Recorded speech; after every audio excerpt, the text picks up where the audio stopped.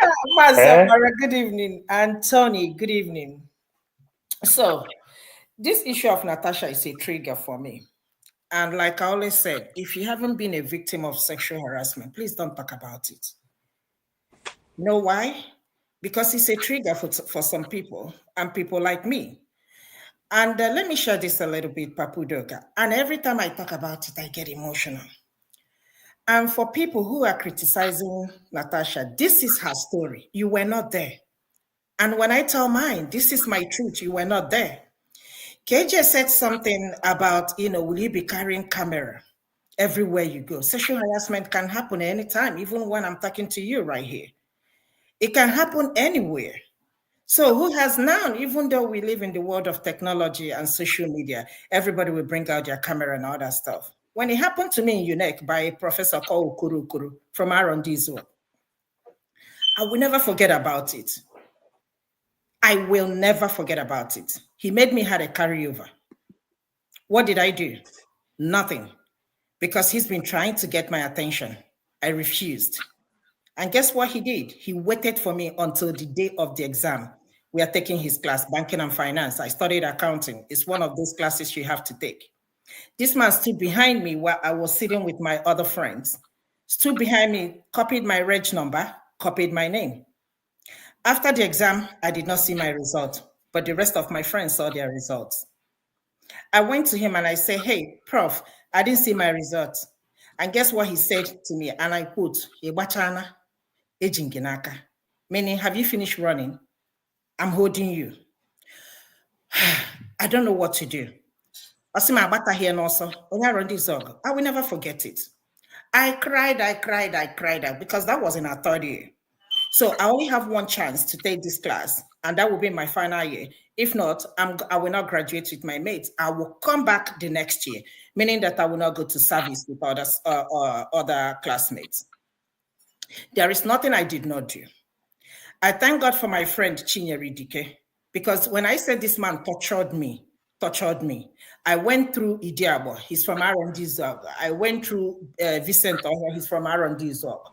These are his people. And they went to beg and they said, they should step out. This is not their business, that this is between me and him. This man opened his mouth and told me to go and pay for a hotel. And I would tell him the room number if I want to graduate from this school. As I'm talking to him, let him come and deny it. So Chinyere Dike is from Ako, Enugu State. My very good friend. She lives in Port Harcourt. And Chinyere said, this is what we're going to do. She spoke to her husband, rest in peace, Kenneth. Kenneth said, that's not a big deal, that he's going to handle it. Chinyere said, because her husband is a police officer, well and high rise, said, no, don't take that route. Chinyere told me, Ify, what you're going to do is this. Tell him that you are from Ako, Enugu State. And as a married woman, if you sleep with, somebody that's igabara, So that was the lie we cooked up.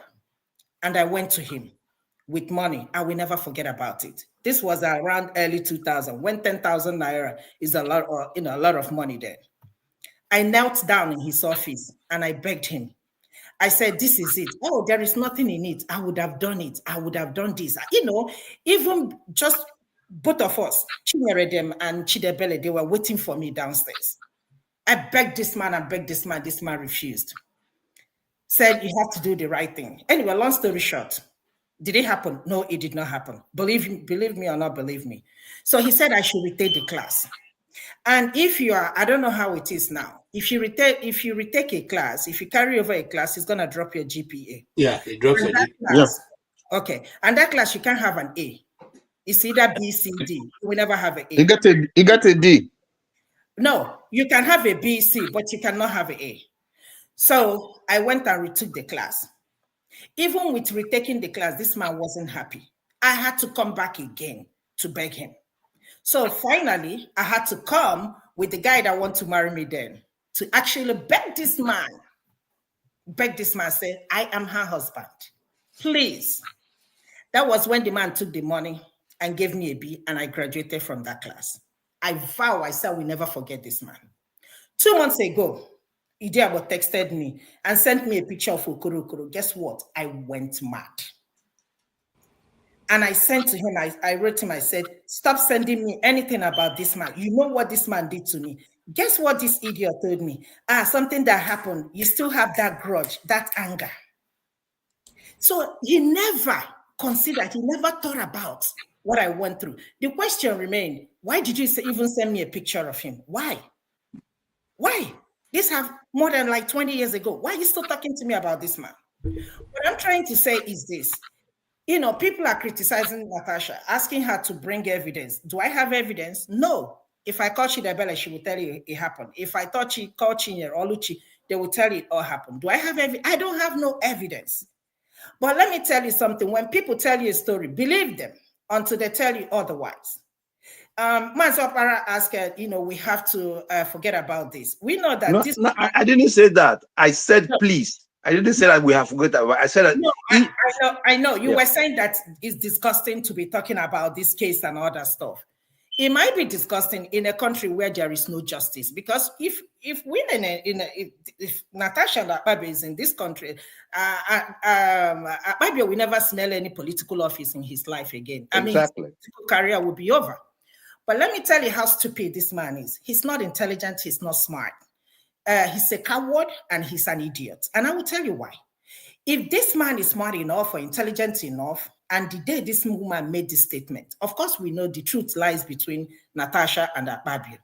And he knows within himself that he said something like that to this woman, or he could have said, because everybody said Akpoti jokes too much, he would have come out and make a public apology and say, listen, I must have said something inappropriate, but I didn't mean it in that context. Please, if I offended you, I sincerely apologize. Trust me, nobody will be talking about this case right now. The reason why we are talking about it is because Akpoti and his colleague, the people that want to victimize, intimidate Natasha, want to show her or get her out of the Senate. That's why we are still talking about it. Now it is the federal government versus Natasha. And again, like I always say, Natasha, if you're listening to me, I did not sue you. I am not part of the federal government. Because if you're talking about federal government, you're talking about the whole of Nigeria as a country. No, I'm not among people. In fact, I am a victim also. So I want you to understand that this is just the people in power. And I feel so sad that Bola Ahmed Tinubu, the so-called president of Nigeria, can just sit down and watch this thing happen and not make a comment. This is the whole world is watching. The case, I think, is on the 3rd of June from the evidence Natasha presented. The people are watching because I don't think she's in country. I think she's somewhere in UK, and she says she will be coming in. She will be coming with her lawyers. People are watching because what they're telling her, because from the interview she made, she said 2 senators in the senators forum or Northern Senators Forum, always told her she will go to jail. She will go to jail. She will go to jail for doing what? She will go to jail because she spoke up. She will go to jail because this is not the first person accusing Akpoti of the same thing. And I'm sure it's not the second person. It's just because she is bold enough to speak up. And still, people like this woman is being terrorized, intimidated. But like she said, this injustice can never be sustained. So I'm glad that she's taking, she's very strong. She's a woman. If I tell you that she's not tired, looking at her body language, she's mentally exhausted. As a human being, she will. It's like she's fighting the whole cabal in the Nigerian government. So she's standing alone. My annoyance in all these things is not even the case. Nobody stood up for this woman, not even one person. Even the women there did not stand up for her. Even the men did not stand up for her. And you ask yourself, where are the people? I'm not even talking about Igbo people. No, I'm asking about men. These people, they have daughters. Akpoti said he has 4 daughters, 4 girls. All these senators, I'm sure they have daughters. They can be them tomorrow. They can be the victim tomorrow. Like Natasha said at the end, I want to speak up for other girls so that they will not be a victim. Even in our system, if you want to go get a job, you must sleep with somebody or sleep with your boss in order for you to get a promotion. One of our friends here from Sierra Leone called me sometime last year. He was fired. Why? Because he made a sexual statement inappropriate to another co-worker, all because of a joke. He lost his job. Just like that, he lost his job. And this is number 3 citizen in a country. And just because somebody accused you for something, you couldn't even come out to own to it. You couldn't even find a way to mediate this thing so that this will die. Instead, you want to use fear to terrorize this woman. I know she will never get any justice in Nigeria. Of course, we know that. The court has been bought. You will take a courageous judge to, support this woman or to, vindicate this woman or to say, okay, this is it. I don't think she's going to get any justice. But please, men, when people come out to talk about sexual harassment as a female, be kind to them. Listen to them. You have not been in that position to see what the person has gone through. Please stop it. Stop it. If you don't know, just shut up your mouth. But for people coming out to call this woman names and all sorts of stuff, it breaks my heart. It breaks my heart because if you haven't been through that, like I was talking to my friend and she told me the same thing she went through. People think we just want to, some people say, oh, she wants to bring Akpabio down. Akpabio can't even do anything. Even if, let's say, Natasha is interested, what will Akpabio do on the bed? With that big old sperm out, how can he even lift it up? Huh? This woman, everything she said, you can listen to her and know that she's not lying. I'm not saying that Akpabio is lying. Come out and defend yourself. She said that they went to a panel and Akpabio pulled out. Why did you pull out? At the last minute, you pulled out. Akpabio has never spoken or addressed this issue. Instead, he's addressing it through other people. I'm not going to talk about Mwebwe, calling her you've married 6 husbands. Point of correction, out of any divorced woman, there is a divorced man. So whether she has married 10 husbands, that is not the point. She has every right to marry 20 if she wants to. But that's not what we are talking about. You are saying that you were there. You were there. Show us proof if you were there. Let's talk about it. If you people are asking for proof, show us the proof that all of you were there. And that did not happen. So what I'm trying to say is this. Please, men, be so kind. If you don't know, say you don't know. If you don't know how to address it, talk to your children. Let them speak up. Let them not wait, because sometimes people are afraid to speak up in a society where you can never get a justice. If it's in this country where we live, all of us who live in diaspora, we can speak up, and that can be investigated. I have patients come to me. I have a patient, a guy, the other day telling me that he was sexually harassed. And when he spoke up, he was fired. Now he's suing the company. I don't want to, it's a bigger company. I'm not going to talk about it. So, let us just be gentle and let us be kind. I know there is no justice system in Nigeria. Let us see how this thing is going to go in future. And for men, please put your 3 legs in between your legs. Control that. Most of you are married. Control that. If somebody say no, leave her alone. Don't threaten people. Your daughter might be a victim tomorrow, and your daughter might sleep with her boss in order to get promotion. How will you feel as a father? Let's be one. Let's be guided. Thank you, Papu Doka. Doctor, please, I have something to tell you. I want to beg you. I want to speak for myself. I know we still need to do more work, because coming to America for years helped me. If they want to talk about sexual harassment, God, if they want to count by own count case, you understand? It should be more than 1,000, if not 10,000. You understand? Because it's a normal thing, the way we talk and everything. But these days now, like they say, the world is slowly becoming a village. But everybody can be in that village. What do I mean? The way we talk to women, the way it's easy and everything. Sometimes we don't understand the way we talk to women in restaurants, in public place and everything. All these things is harassment. Because I live in the US, because I work in the US, I've seen so many people who lost their jobs, so many people who find themselves in trouble, and we take these classes like twice a year and everything. So he helped me. You understand? But if I want to say the way I do in Nigeria and everything, so sometimes many persons may be coming from the place of ignorance. And like I said again, with this thing called precedent, back then, even people who stand up in my own time in Nigeria, that even go as far as going to the police station and everything. The police will ask, wetin you go find for your house? Wetin you small girl said they go do for beer parlor? Wetin you small girl they go do? You understand and everything. So these things has been there. So some people may be coming from the place of ignorance, mostly these age people who have been enjoying all these things. So whenever they call some of these things sexual harassment, they see it like it's alien. This is a Western thing. This is not our thing. This is how we talk and everything. If I would talk to a woman today in the US, I'll probably go online because I don't even know if the woman like me in Walmart, I'm free. But if the woman don't like me, I'm in trouble immediately. So I understand this thing. So it makes me even get panic.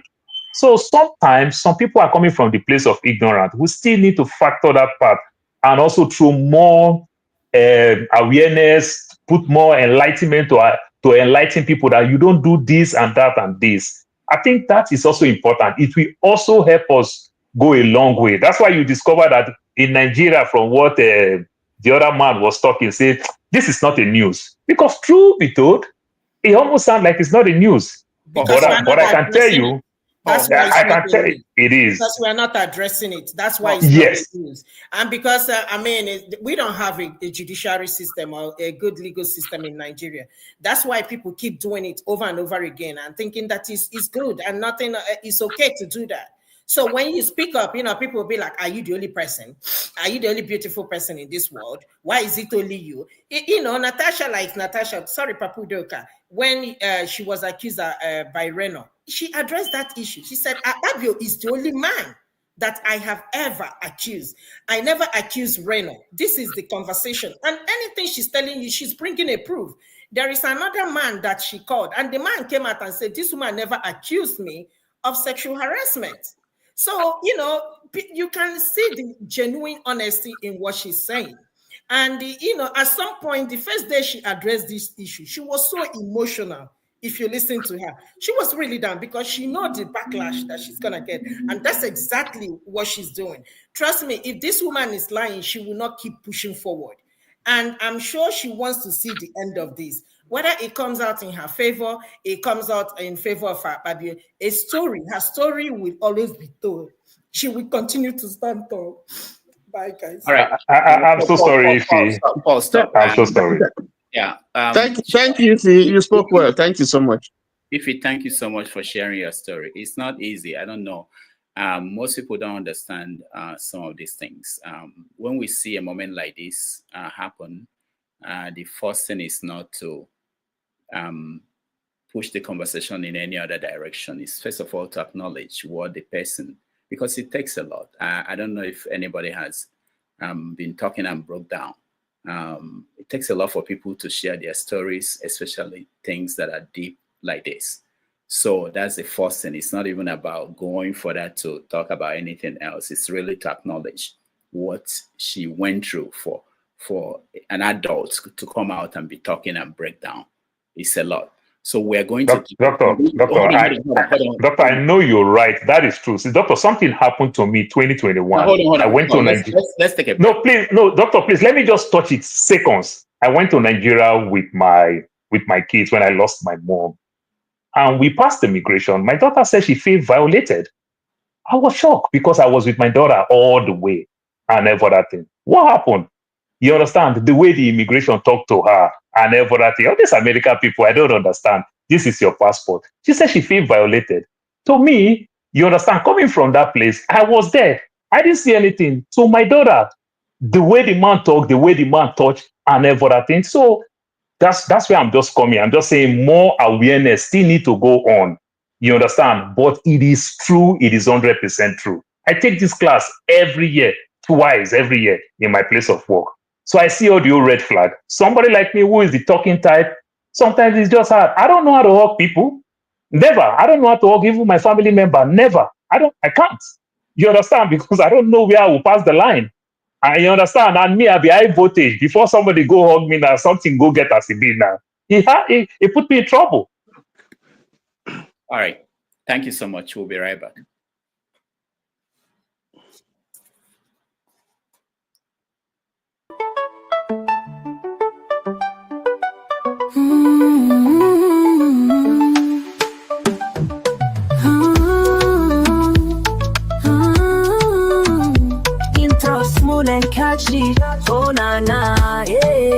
It done up in again now. Every man go get it on Natasha day for you. Oh, real betting on cha cha cha. Say you they run your race. I buy you they play. Two kind girls they wait. You go see them face to face. One go light your walls like December day. The other go show you Pepe, no time to explain. If you don't suffer, joy go come. If you the wicked, karma go run. No be by mouth, no be by phone. Natasha go come, we go balance the night. I touch you. There's a Natasha for everyone.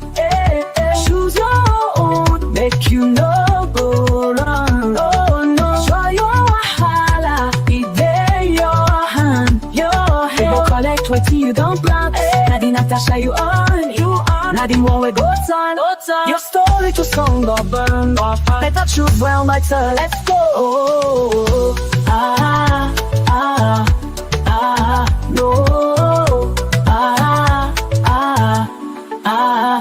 Life not mirror, no they lie. But see you give it go multiply. If you they pure, blessing go fly. If you they slide, tears go dry. No they form saints. If you no queen, Natasha no they do in between. She they serve on hot or sweet, depending on your vibe this week. No disguise will save you.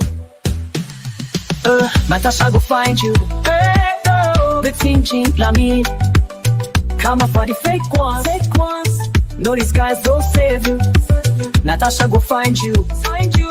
Natasha go find you. There's a Natasha for everyone. Yeah. Choose your own, make you no more on. Oh yeah. Try your wahala, it there your hand. You go collect what thing you don't plan. That the Natasha you on. Now the luck, don't be charmed. Now your life. Be the alarm, you they call on with your palms to shine your eye. No they down, there's a Natasha for everyone.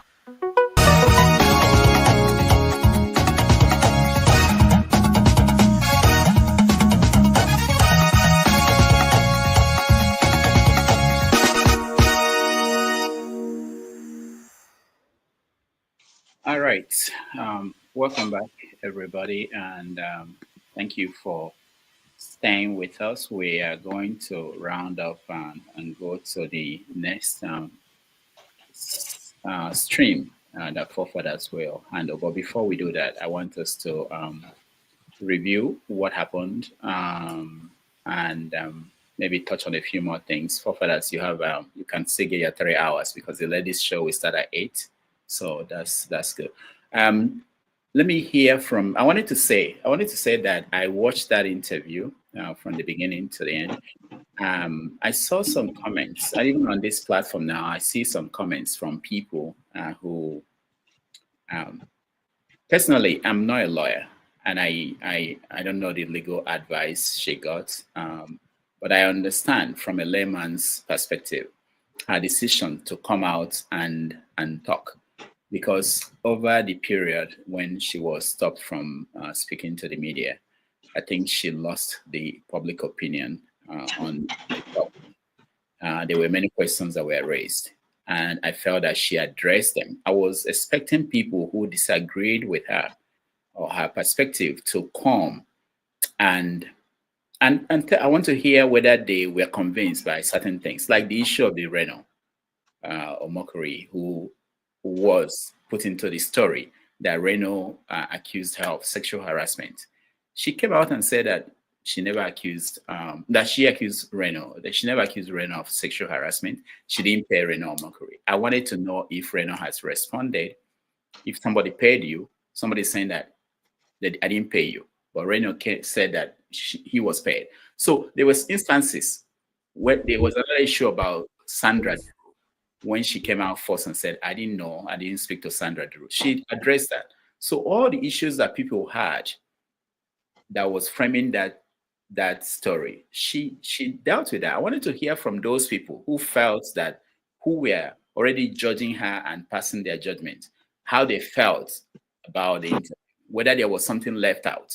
But I'm not seeing them. But there were people who were still saying, you are lying, because they want to take certain lines. So I wanted a discussion. And then on the part of Ify, and this happens if you have a live show like this, people will, certain times, depending on the topic, their experiences break down at that moment. What is typically recommended, those who do psychology, is for everybody to just take a break, acknowledge what whoever it is went through.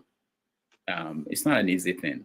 We shouldn't even go further to discuss anything after that until we all recover, and appreciate that before we go back to conversations. All right, let me quickly go. Can I say something quickly? Okay. Let me for that, I'll come to you. Let me hear from. Okay. If he actually, I cannot say I know what you went through, but I can agree with your story. Somehow in this my life journey, I have had a 1 or 2 years I spent teaching in the university, actually Imo State University, and I know what pressures that can be brought on people. And I have friends who have experienced such things, either as students or as a lecturer. In both instances, both harassment are both ways. If you are, the one who is always trying to be pious, some students are out there who try to push you to a limit, and then some people are just out. They're just devil in incarnates in a lecturer's form, and they can do as much as damage as you just talked about. I pray that God give you total healing and restore confidence in the male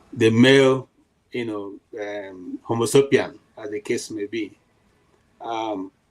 But going away from that, the reason why I didn't probe into what Natasha said concerning Rene of Mockery, because I've had previous videos where she did a very lengthy explanation on that, and she used 2 things, which is a document.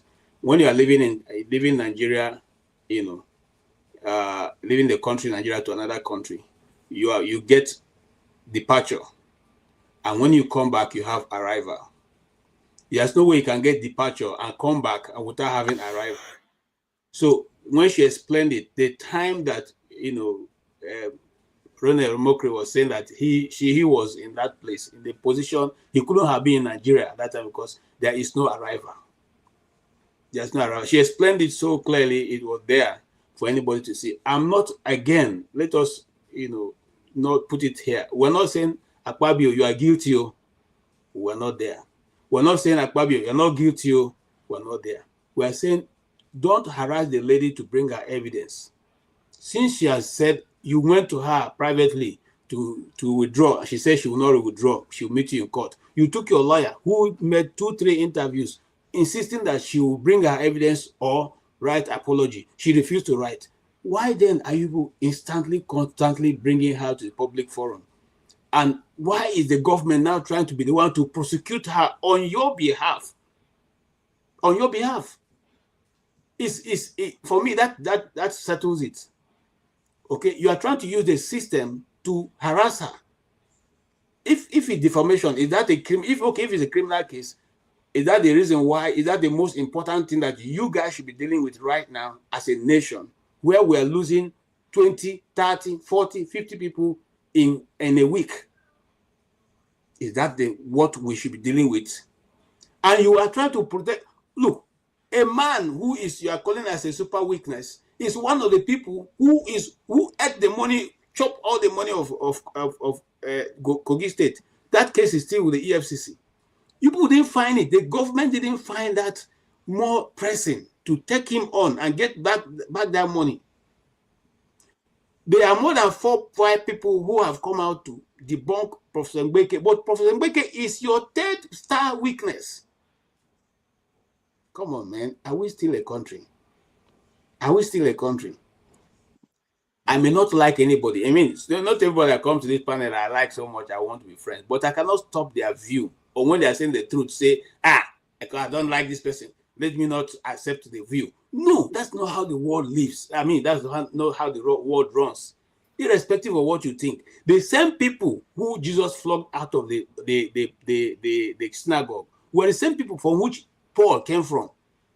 Paul was one of the Sahendris of those days. Okay, he was one of the leaders of the law, you know, a very highly placed person. But at one particular point, they were found wanting, and he did and forgot it there. So let us learn how to deal with things as they are and leave it at that. In this case, we think that Natasha is unnecessarily being harassed by both the government and the authorities. I don't see why an individual, and I end with this, Dr. Rudolph. My biggest fear in Nigeria is that an individual can become law to you and onto the system. He can just make a pronouncement. If you watch Shore's video was talking about somebody who put somebody in the prison. Okay, this one not even a government official now, but he's using somebody to put people in prison, and one of them has stayed in that prison for almost 26 years. Almost 26 years. Nobody have taken the person to court. And that is my biggest fear. If you want to ask yourself, why did the KJ leave Nigeria? That's my biggest fear, because they put you in a dungeon, nobody knows about you, and you can be forgotten there. We will insist that this will not happen to Natasha. Let her tell her story, and we will be ready to publish her story. And if she's wrong, we'll say, Natasha, by the evidence the court have presented, you are wrong. This thing shouldn't have been. If she's right, we'll say, well done, good and faithful lady. You fought the Nigerian, the good fight. I can tell you, when I went to University of Abuja, the Senate for which you're talking about, in my set, two, you can ask anybody who went to University of Abuja. They used to send 2 luxurious, what do you call it, coastal buses, white, to a female hostel every Friday, Saturday, and Sunday. They bring them back on Sunday. The same Senate that are now saying that they're not harassing girls. Do you want me to tell you a story? We have friends who have been harassed, just that we don't want to talk about it, okay? Because they will not give us permission to talk about it. But in your close discussion with them, they will tell you. They will even call the names of people who have been harassing them, or who has even gone beyond harassing them and got their way. So what are we saying? This is something what we need, our society need to deal with. Because if we are going to really move as a nation, we must curb some of these things. Okay, I don't have a problem if the person consented to your whatever advancement you are doing, but once it's not working, please. And like I said remember Dr. Damages, I said when this first case we discussed it on this chat, I said person when Sabi Akwabi may go tell and say, make it just no say anything, because this lady will fight this thing to the last, and that's what's happening now. At the end, breeze go blow, fire will nyash go. Of course, I know what thing will happen. Thank you so much. All right. Thank you, KJ. Forefathers, welcome. Thank you for having me, Dr. Damages. Greetings to all the panelists, the chat, and to the viewers. This matter of Senator Akpoti, for me, is I see her as an exemplary politician in a field where it's very, very rare to find any. And the fact that they are choosing to persecute her like this, you can see that there's an element of persecution going on. The kind of punishment that she was that was meted out to her, extreme. The way they try to ban her from coming back home to our own home village, talking about curfew and all that, using the state. They are abusing the state, these people, to go after an individual for their own political ends. And my concern is that I keep saying it, this goes deeper than just simple animosity. This is about Nigeria itself, where you have people of exemplary character being maligned, while the crazies and the mad people that have been running this country to the ground are the ones that want to get their way. This matter is a very simple matter, and we should not let our feelings get this in take precedence over a kind of decorum in terms of the right process to go about these things. If there is an allegation, then it has to be investigated in a cool-headed manner where evidence is provided. Because you can't go about in a world where there is no evidence and people just, lives could be destroyed. And those people have family too. So this thing about, feelings get involved, everybody have high feelings. on either side. I'm not care about, I don't worry too much about the feelings. I worry about the innocent. If the lady is innocent, then the man should pay heavily. And if the man is not guilty, then he shouldn't have to go down for something because people feel that they need to support this in some kind of agenda. That is how, this is a common sense thing. And I don't know why in Nigeria now it's hard to find cool heads anymore. I don't know whether all the people with the cool heads and simple wisdom, whether they have all gone quiet. So this is not a very controversial issue, and it really should be handled in a straightforward manner. But I really worry that the way they are going after her is about something else, because she even talked about how they try to investigate. You know, EFCC is intimidating a lot of governors, and look at how they are all running to one party now. They tried to investigate, and they couldn't find one thing against her because there's nothing there to find. If they, and the same thing with P2B too, if there was something to find with P2B, they would have found it a long time ago.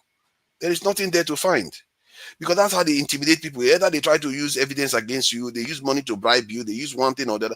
They are abusing the state. You can see them abusing the state all the time. And they were abusing the state even before they got into office. Does anyone remember when somebody was ordering DSS to go and arrest Emefiele while the president was still in office? And the president didn't authorize that. These people have been fifth column in the state, and now they're taking over the state, and they are running it as if it's their estate. They can do whatever they like with it. I really feel that Nigerians really need to pay attention to what is going on here, because if they were running the country for the betterment of the country, I would have said, yeah, maybe that's what Nigeria needs, a little bit of ruffle. But look at what they've done the country into. From a country of 450 billion GDP to 200 billion GDP.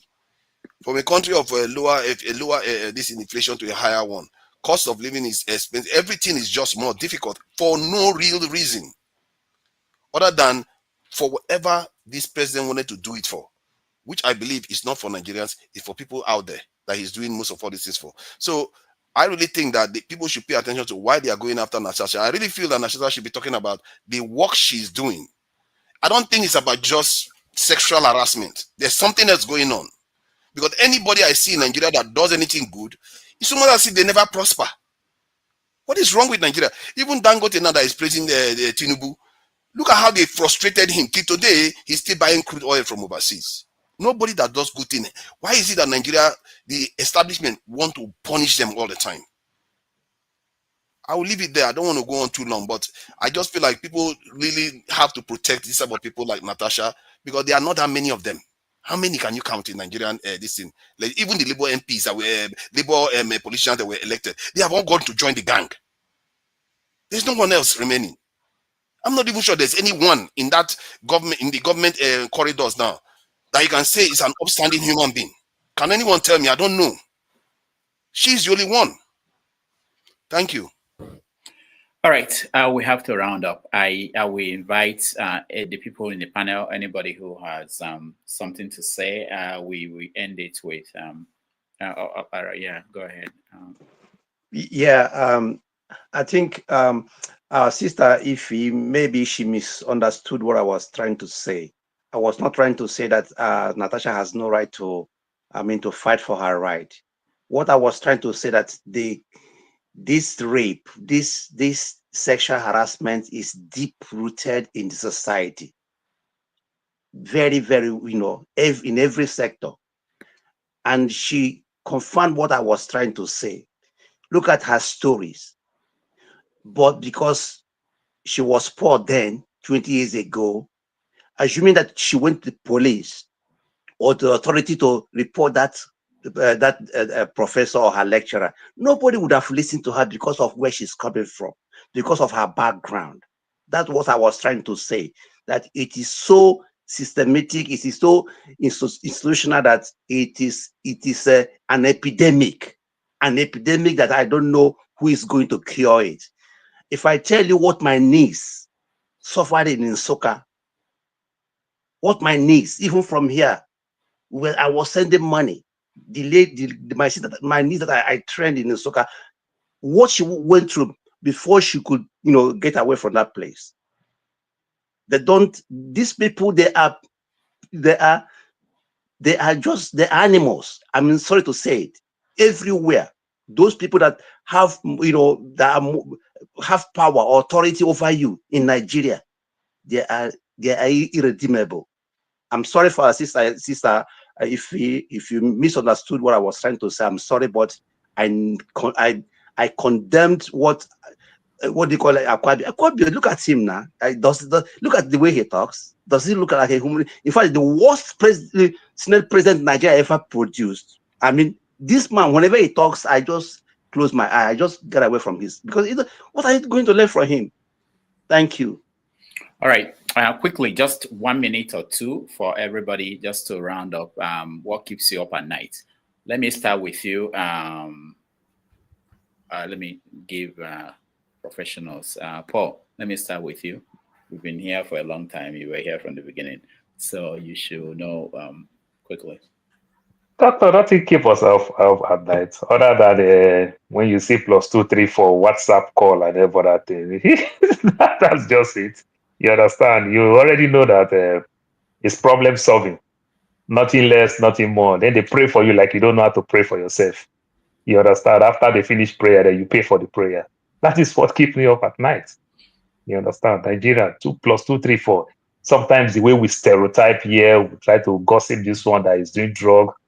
We try to gossip this one that they spend a lot of money on their costume, clothes, these cars, and every other thing. But the beauty of it is that they even enjoy their hard work. We just carry the money and give to people every day. You understand? Not because of I want to be a charity. You understand? They even gossip me that I don't do much enough.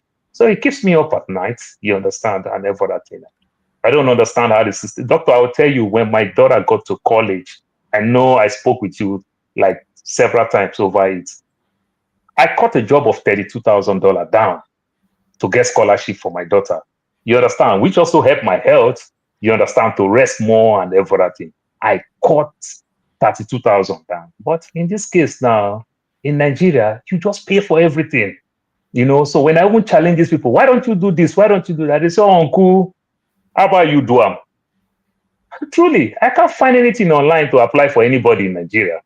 But I can find anything that I have a young son who is about 15. I already told him, go to Burger King, go and get a job. There's Burger King close to my house. Go to Burger King, go get a job. I told him it's not about the salary. You can also get scholarship from it. In another 3 years, you are living there. There's some $5,000, $10,000 grants that will come from it, apart from they're paying you money. And these are the things. But in Nigeria, this is what just keeps me up at night. +234 WhatsApp call. All right, thank you so much. I appreciate that. Let me go to Tony. You're next.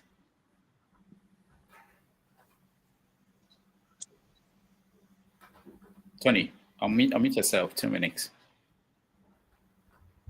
Okay. What keeps me up at night? Yeah.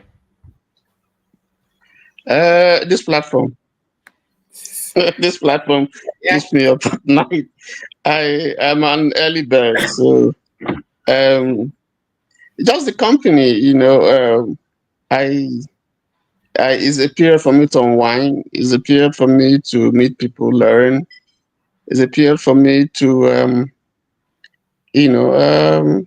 talk. So for me, I go early to bed, you know. So but every time the platform is on and I have time, I'm available. I just stay on and and then enjoy myself. So even all the arguments and so on and all that, you know, there's still even something to learn from it, because you learn to deal with people. You learn, you know, quite a lot of things. So the platform for me is something that I enjoy, and so I thank you and every other person on the platform. You're doing a great job. Thank you so much. We appreciate you always being here, because we're as good as the people that come.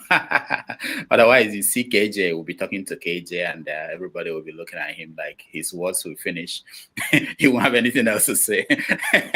But we appreciate all of you. Ike, Yanis.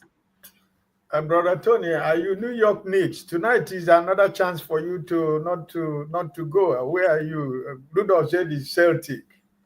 Where are you? Are you New York Knicks or you what? Or you are Net? Which one are you? Anyway, what is that keep?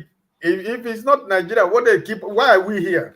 Everybody that is here now, what is keeping you up? What is keeping you here? If not Nigeria, right? You can see today I dress like KJ, like I went an interview. No, we had a program in the church, and I just came back, and instead of me today that I am off, I'm going to work tomorrow for me to rest and sleep. But here am I talking about Nigeria. What is that makes me grow old every day, if not the problem of Nigeria? If it's only my problem, I think I'm going to look younger than my age by this time. But it's my Paul say 2, 3 plus 2, 3, 4 is the problem. That's why everybody's here. What are we talking? Is there any other thing we're talking about? It's not Nigeria, not Nigeria, your country, right? It's the only thing. I'll end like this. Steve, I want to tell you that I believe you, and I know how emotional it is, but just know that I believe you, and I pray that you continue to find a way to heal. It's a scar in the life of everybody who has gone through that is difficult to heal. But, I pray that as time goes on in your life, you'll be able to find a way to heal. I know it's not easy, because whenever such a story comes up, and because of your nature of work, you did say finally when you were leaving, you have a patient who was telling you about, the same thing story. So if it keep cropping up onto you, it's difficult for you to really get over it and heal. So, but I just pray for you that the Lord will give you the power to let go. It's hard, but just heal.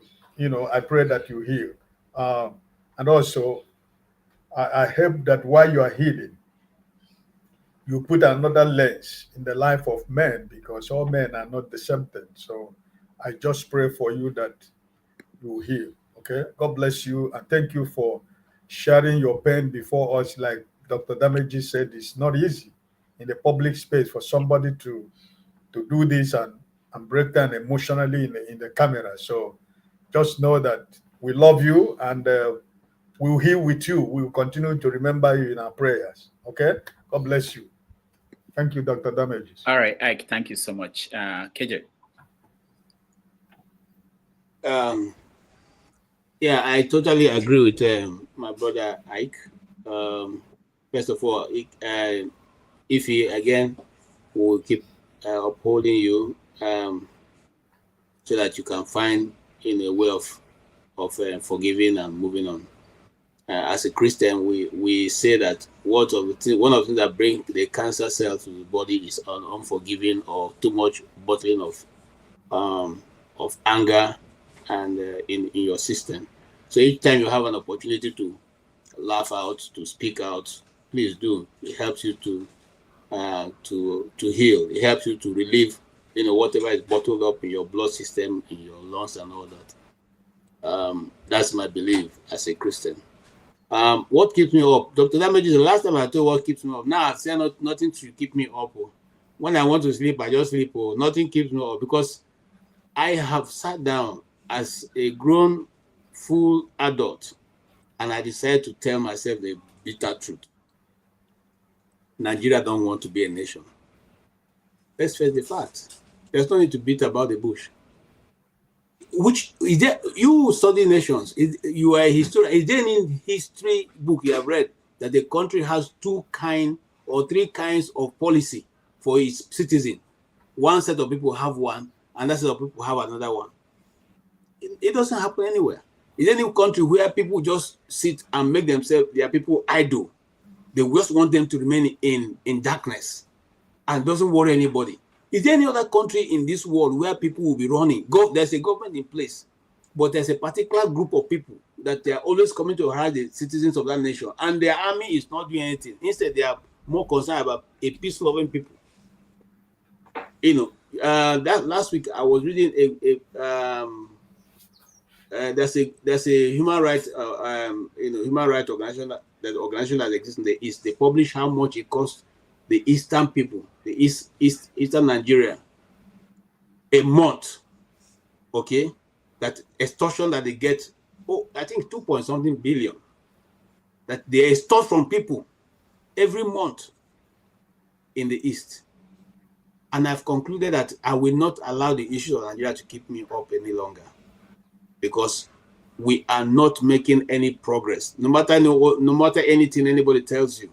Some people are saying the World Bank celebrating. Why would the World Bank celebrate you people? You are putting right now, that same group are calculating how much it will cost one Nigerian. So my son, who is here now, despite the fact that he doesn't have anything, he's already owing 5.2 or 5.3 million naira.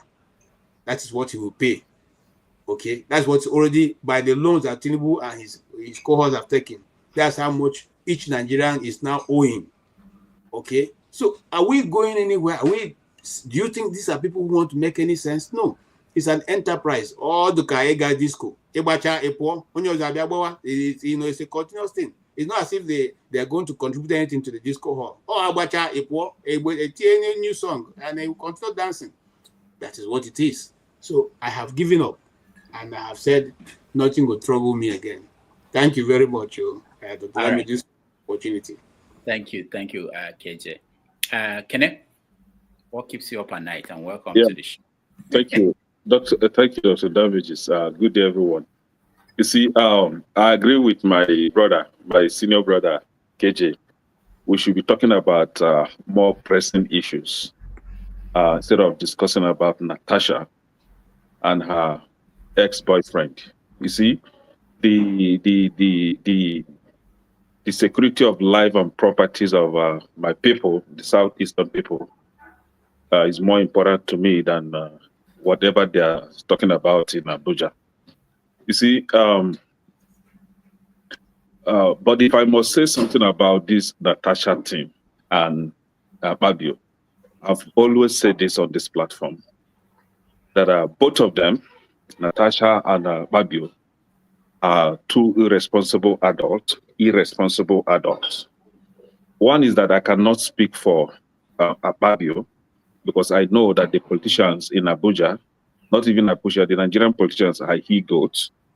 And on the other hand, I wouldn't speak for Natasha, because I know how they live their life in Abuja, man. Nobody can talk me out of this. I've seen these people, I know them, I've come close to them very, very well. So I know how they, in the married ones, they are all the same. See, these people, like I said, two grown adults played themselves. And I think one is winning, the other one is being dealt with. I said that on this platform, that they will eventually deal with her. And what actually is kind of destroying her position right now is her publicly claiming that she has proofs. She has substantial proofs against this Babio guy. If she had not said such a thing, maybe I would be believing her a little. But she said that she has substantial proof. So, somebody like me now, I wouldn't judge Babio. That I wouldn't conclude on Babio, and I won't support her until she provides those proofs that she claims she has over Babio. Now, I don't want to say that she's framing Babio, and at the same time, I would not say that Babio is innocent. Both of them, just like for the second time or third time, I agree with Kulata. These are two irresponsible adults, and none of them is credible, and that is why I cannot use her experience to qualify other people's experience. There are genuine experience, women that has experienced sexual harassment. That is genuine. I wouldn't say that Natasha is experiencing any sexual harassment. If she had, she would have exposed that to her husband in the first instance. There is no way, as a responsible human, married woman, a man will be sexually harassing you, and you will not disclose that to your husband. You and your husband are even meant to plan together to get that man in a tight corner. So for you keeping it off from your husband shows that you are a very responsible woman. So I cannot come here and be defending you. I've said it on this platform that a lecturer was trying to sexually harass my sister, and me and my brothers were planning on how to castrate that lecturer. It's from Oko Federal Polytechnic. We're planning on, in short, we even sent him a message. We called him, talked to him, that he will serve his destiny to his wife if he doesn't stay away from my sister. And we are actually doing that. Now, just to tell you that I will not be a party that will ever support sexual harassment. I will not be a party to such behavior. That is an irresponsible behavior to do. However, when it comes to these two politicians now, it's only those that are very emotional beings that will support any of them. Both of them are beds of a feeder. They flock together. So I personally let them carry their problem and go. What should be talking about is the problem that is putting Nigeria down. And asking me what keeps me up at night. I think it's only my children that can keep me up at night. No, anything that concerns my children right now, anything that concerns my family, that's the only thing that can keep me up, up at night. When it comes to Nigeria activities, whatever that's going on in Nigeria, oh, Nigeria should go to hell. I swear to God. Nothing in Nigeria will keep me up at night. It's only me and my family, and that is it. All right, Kenneth, thank you. On this platform, we allow people to air their views, but there are general principles, which is one of them is that while we don't encourage people to generalize, like say all politicians are this, all Abuja people are this, it doesn't relate. It's not true. We know it's not true. But you have your view. Let's run because the other show has to start and we are running out of time. Mazopala, go ahead. Yeah, what keeps me up this time? This is we have almost 10 minutes to 11 o'clock in the evening over here, and you guys I think this should be your afternoon, right? Yeah. I mean, this platform, Dr. Rudolph, thank you for creating this platform. I can say this is almost for elite people, elitism, elite, so we are managing, I'm managing to fit in, but just, we're here for everybody. It's okay, take me the way you see me, man. We're here for everybody. Take it that way. It's like, that's how Nigeria left us, assuming that Nigeria has system like over here where you live, where that unless you are stupid, otherwise you can go to university, do this and do that. I appreciate you. I appreciate panelists who are coming here making tangible contributions, and it's a wonderful. Before assuming that by now I will be maybe sleeping or maybe not just sleeping because I'm old now to go to Kneiper High's bar to drink beer. 20 years ago, maybe by now we'll be somewhere drinking beer, but we are old now, 60 years. So it's just stay at home, try to see what can make you happy, and then children are out of the house, you are alone. So I appreciate you, and thank you for creating this opportunity for us to speak our mind. Thank you. Thank you all. Thank you. Thank you so much, Mazabara. Forefathers, I think you're the last person. If I missed anybody, please let me know. Things like this happen. Forefathers, what keeps you up at night? Thank you. Mine is two-pronged, I guess. In terms of Nigeria, whether our people will get to a point whereby they start understanding that they start seeing that their politicians are betraying them. Not just corrupt, they are actually betraying their futures and basically mortgaging them to foreigners, like this government has come into office to do. Almost everything that they've done is not like inherently wrong. It's how they did it that ensured that the Nigerian space is not doing well today. If the president did what he did in any Western nation, he will resign and they will make sure they don't name anybody his name again.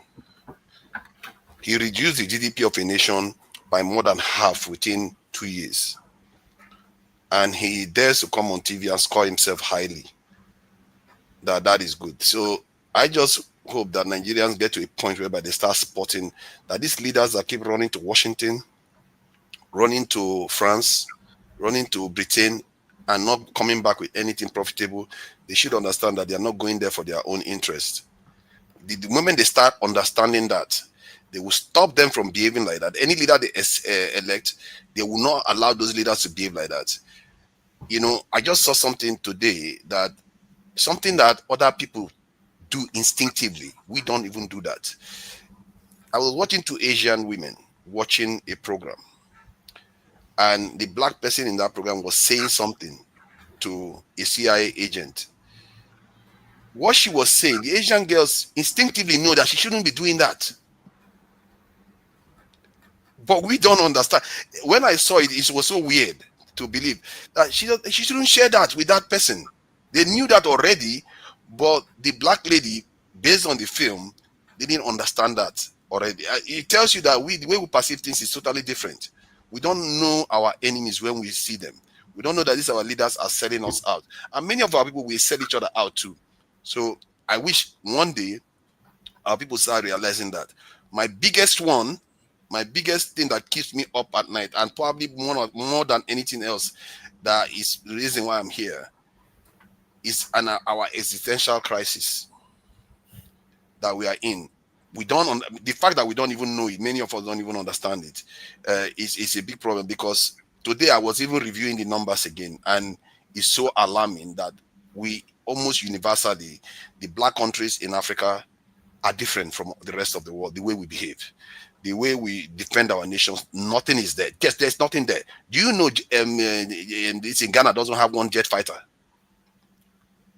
Doesn't have one jet fighter. Ghana doesn't have one. That is a nation of 30-something million people. That is not a nation. Something is wrong with our people. That, for me, that's an existential crisis, because if something happens, we are naked.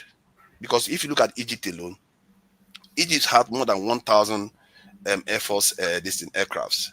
So, more than 200 and something. So hold on, forefathers. When was the last time somebody attacked Ghana? Long time. Very good question. Before colonization, that's about 100 years ago. Okay. So why do you think is top priority for them to own jets? You know why? Somebody might attack them. Yes. And who is that? Nigeria? The people that attacked them before. Have they gone away? Let me give you another example. Switzerland hasn't been to war for 200 years before we were colonized. And yet they have more than 300,000 bunkers to put all their citizens underground. 300,000, more than 300,000, more than we have soldiers.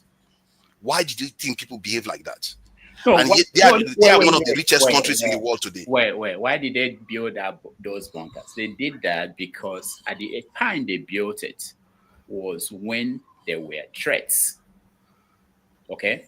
They didn't build it now. It wasn't now. It was when there were threats of nuclear weapon, when the world was at war, and they could be attacked. The fact that they're in Europe, they could be attacked. They didn't build it now. But they were not attacked. They were not at war with anybody. Even if they do it now, all of Europe could be attacked. They knew that. But that's my point. Those people are still there, and we are still here. They have not gone away. They didn't take our permission before they invaded us before. Why? It's like we are waiting for them to come back again. What are we waiting for? All right. We'll talk about this. Is now that we are rounding up. One day we have you as a guest, really, and talk about this security thing in real time. Dr. Damages, please, 1 second, if you will allow me. Okay. 1 second. I want to say on a lighter note, you're one of your senators who is eating the whole money in Nigeria was asked day before yesterday, explain the meaning of harmonize. He doesn't know the meaning of harmonize. So that is the people those are the people that are making laws for us in the National Assembly. A senator representing a people. They're asking what is the meaning of harmonize. He doesn't know. Yeah, So, that came up at during the interview, Natasha's interview. I think she mentioned that there were other things. We didn't actually go into details. There were other things that happened there, including the meaning of progress reports. That the Senate president was asking her to bring progress reports, and she thought it was just a report, but it was something else. Anyway, thank you, Ike, for that. Let me hear from Pansa. But before Pansa, let me just point out that we want to thank those that supported us during this show. We want to thank Kulata, Oscar Blackbone, Kulata, Blackbone, Nana Bash. We thank you all for your super chats and everybody that joined. I won't be having a show tomorrow. I have another graduation to attend, and I may be off for a few weeks, but we will try to cover you guys with shows that will be on. Pansat, over to you. What keeps you up at night, and give us your take on a few things. Just a few minutes because we are running late. I understand and I appreciate it. Thank you very much, Dr. Rudolph, forefathers, and everybody else who's on this platform. I came in because I heard the takes of my brother, who I agree with politically 99% of the times, Kene, but he's just gone. So I'll temper my remarks around the contours of what I was going to say. He's watching. He's watching. Say what you want to say. Very well. Now, it's appalling when somebody, one of the younger ones who are coming up that we're proud of, gets something very wrong, right? And I want everybody who has similar views, of which there's a lot, even on this panel right now, they're probably just shy of saying actually what they've been saying all along, including Paul and others on the comment section. The problem that we have is that when we're discussing such an issue as sexual harassment, number one thing you have to understand is sexual harassment is not sex. So for those of them who say, show us proof, you're not going to see a video, a YouTube video, or some kind of clandestine recording of Akpabio having sex with Natasha. Even though that would be curious, that's not what we're talking about here. Sexual harassment is not sex. So when it comes to jurisprudence of Nigeria and United States and everywhere else, when somebody makes an accusation, right, a couple of things, the standard right there is not guilty beyond a reasonable doubt. That's in the courts, right? The standard is prima facie, right? Let me see if I look up what prima facie means. It's a fancy word for evident, apparent, obvious, possible. Now, I'll use that last one. Something that's possible. It means that the prima facie standard has been met. Now, what happens is not that somebody then goes to jail, that they've done it. No, it meets that particular standard, so then there'll be an investigation to find out what happened. In so doing, if somebody has ethical responsibility, they have to step down. It's not a moral standard. It's not for you to say, you know what, let me see, should I step down or should I stay? That's moral. Ethical means that you have fiduciary responsibilities, you're in a place of authority. You can't sit there while that investigation is going on. You have to step down and then a proper investigation will be done. That's where we have to limit it for now. You cannot have Akpabio sitting there as actually a thug while he's being investigated. So when we have our people come here and they tamper things, now would it be better if we had a true or false machine where we could push a button and see who's telling the truth? We don't have that. So we have to do a proper investigation. Now, I believe her. I believe her. So for somebody to come in here and say things that are totally irresponsible, bypassing our laws. Now, Kenneth said something that these people are irresponsible. Maybe. But sexual harassment is more than irresponsibility. It's against the law. And that's what has to take place. I'm very disappointed about that. And I think I've admonished him once about that because it's not, it doesn't align with his other views. Now, I share with him that Nigeria, it's a state that's a terrorist state. There are no rule of laws. We don't have rule of law in Nigeria. The courts are taken over.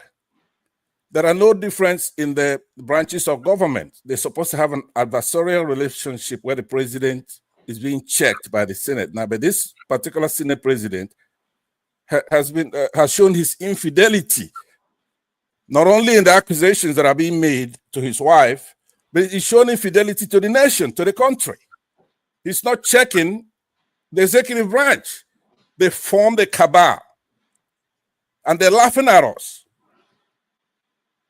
They formed a cabal with the judiciary, with the president. Now, if that's the way democracy is, nobody's going to have democracy because you'd be stupid. One of the core fundamental rules in democracy is that you have to have three equal and adversarial branches of government checking one another. So I know that it's a big topic. I wanted to talk about a little bit more about the sexual harassment, but I don't want to go into the fact-finding mode. That's not our job. That's for the courts. For the court of public opinion, when somebody makes an allegation, no matter who the allegation is made against, it's unfair in a way, but only if a thorough investigation is not made, then it'll be unfair to men. A woman can just get up and accuse a man of something and ruin their lives. That's true. But that's why we have to have a proper investigation. But a lot of us are needed to talk about this topic. I don't talk about it because you know what? It's mute. We don't have a court. All these big men have formed a cabal and they could actually do whatever they want. We have an election and they would turn off the beavers. When our legal luminaries go to court, all the judge, a stupid Sharia judge, would say is, "What are you wasting our time here? You shouldn't have brought this here." That's all the judge has to say, and they get scot-free. Now, but to conclude, it is so shameful for every Nigerian on this platform and that comment section, listening anyhow, those in Nigeria, that a woman is going to make an allegation of this nature, then she turns around and becomes a victim that's been prosecuted by the state. And then we just sit there. Or you take Nnamdi Kanu, he goes to court and he defeats them in court, in every courthouse, and then they start over and they have witnesses, even our government agencies, DSS, cover their face. And the man is getting tried by people who cannot face and challenge, right? So what kind of country is this? You could blame all these big men all you want. The problem is in your hearts, in our hearts. We are no good. This woman is going to go through that. She deserves to be heard and given due process, not prosecuted. And then some people are going to come here with code and tempered responses to it. Let's deal with the first things first. Investigate this matter properly. All right, thank you, Rudolph. I appreciate it. All right, thank you so much. And on that note, I want to thank everybody that joined me. Pansa, thank you so much, forefathers. Thank you, KJ, Ike, Mazabara, and so many others who have come in and gone. I appreciate all of you. We see you next time. Forefathers is going to continue with his broadcast. So